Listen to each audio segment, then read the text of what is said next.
హైదరాబాద్ చాంద్రాయణగుట్ట నియోజకవర్గం contested MLA బోయన్ Nagesh ముస్లింలకు రంజాన్ తోఫాన్ అందించారు. ఇక ప్రభుత్వం తరపున మైనార్టీలకు తోఫా పంపిణీ చేశారు. రంజాన్ శుభాకాంక్షలు తెలిపారు. మైనార్టీల సంక్షేమానికి సర్కార్ ప్రాధాన్యత ఇస్తుందని తెలిపారు నగేష్.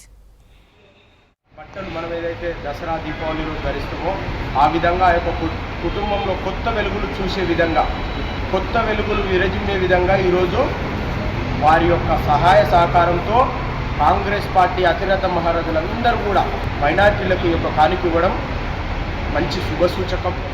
వారందరి కుటుంబాలకు ఆ అల్లా, ఆ భగవాన్ మంచి ఆశీర్వాదం ఇవ్వాలని, వాళ్ళకి ఇంకా శక్తిని ఇవ్వాలని, వారి యొక్క కుటుంబాలలో వెలుగులు చుమ్మే విధంగా ఈ యొక్క పండుగ ఉండాలని చెప్పి ఈ రంజాన్ పవిత్ర మాసంలో వారు ఏదైతే ఈ యొక్క అల్లాని పూజిస్తారో అన్ని విధాలుగా మంచి జరగాలని ఆ కుటుంబాలకు మనస్ఫూర్తిగా కోరుకుంటూ, చాంద్రాయణగుట్ట నియోజకవర్గంలో గతంలో కాంగ్రెస్ పార్టీకి క్రమశిక్షణగా చిత్తశుద్ధితో పనిచేసిన బ్లాక్ అధ్యక్షులు, డివిజన్ అధ్యక్షులు, మహిళా కాంగ్రెస్ నాయకులు, మా యొక్క దాంట్లో పాలు పంచుకుంటున్న హిందూ సోదరులు, కాంగ్రెస్ పార్టీకి సంబంధించిన హిందూ సోదరులందరికీ కూడా ముఖ్యంగా ప్రత్యేక ధన్యవాదాలు.